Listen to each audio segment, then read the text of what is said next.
शुभ उदय बच्चों। हिंदी व्याकरण की कक्षा में एक बार फिर से आप सबको बहुत बहुत स्वागत है। आज हम पढ़ेंगे पाठ नंबर 13 जिसका नाम है विराम चिन्ह यानी कि पंक्चुएशन मार्क्स। क्या आपने कभी इस बात पर ध्यान दिया है कि जब हम किसी से कुछ कहते हैं तो लगातार बोलते नहीं चले जाते, हम बीच बीच में रुकते भी हैं, कुछ क्षण ठहर कर अपनी अगली बात कहते हैं। बातचीत के बीच में रुकने को विराम कहा जाता है। विराम शब्द का अर्थ है रुकना या ठहरना। लिखित भाषा में रुकने या ठहरने का संकेत देने के लिए जो चिन्ह लगाए जाते हैं उनको विराम चिन्ह कहा जाता है। याद रखो, जैसे बच्चों मनीष, क्या तुम कल विद्यालय गए थे? तो बच्चों यानी हम यहाँ प्रश्न कर रहे हैं, हाँ मैं कल गया था। क्या कल हिंदी का घंटा चला था? नहीं, कल हिंदी का घंटा नहीं चला था। कल अपने हिंदी के अध्यापक अवकाश पर थे। इस बातचीत के बीच बीच में कुछ चिन्ह, जैसे बच्चों आप ये चिन्ह देख रहे हैं लगे हुए हैं, ये चिन्ह क्यों लगे हुए हैं? ये चिन्ह बातचीत के बीच में विराम को प्रकट करते हैं। भाषा में विराम चिन्हों का बड़ा महत्व होता है। बात को स्पष्ट करने या किसी बात पर बल देने के लिए विराम चिन्हों का प्रयोग आवश्यक है। इन वाक्यों को ध्यान से पढ़िए बच्चों, जरा ध्यान दीजिए। पकड़ो मत भागने दो, पकड़ो मत भागने दो।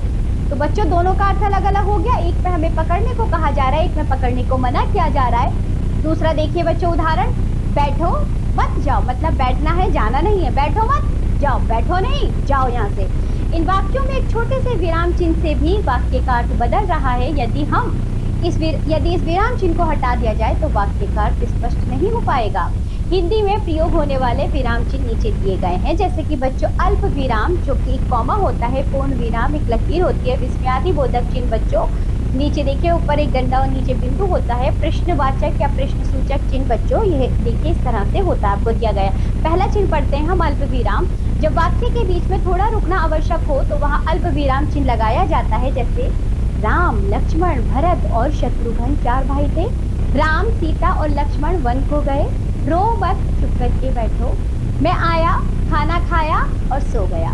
दूसरा है बच्चों पूर्ण विराम। जहाँ एक बात पूरी हो जाए या वाक्य समाप्त हो जाए वहाँ पूर्ण विराम चिन्ह लगाया जाता है। जैसे वह लिख रहा है, मनोज मेरा मित्र है, आदमी नाच रहा है, बादल गरज रहे हैं।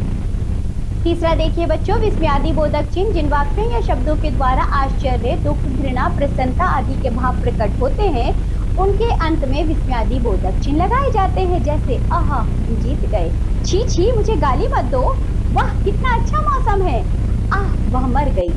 चौथा है बच्चों प्रश्नवाचक चिन्ह। जब किसी वाक्य में कोई प्रश्न पूछा जाए तो उस वाक्य के अंत में प्रश्नवाचक चिन्ह लगाया जाता है। जैसे अध्यापक बालक, तुम किस कक्षा में पढ़ते हो? अध्यापक पूछती है बच्चों बालक से, तुम किस कक्षा में पढ़ते हो? तुम कहाँ से आए हो? तुम कौन हो? तुमने क्या किया? तो बच्चों जब हम प्रश्न पूछते हैं तो प्रश्नवाचक चिन्ह का प्रयोग करते हैं। तो चलिए इसी के साथ ये पाठ होता है यहाँ समाप्त। आज हमने पढ़े हैं विराम चिन्ह। हमने कुछ विराम चिन्ह देखे और उनका प्रयोग भी सीखा बच्चों। आप लोग इनका अच्छे से अभ्यास करेंगे। अब हम मिलेंगे आपसे अगली कक्षा में, तब तक के लिए बाय बच्चों।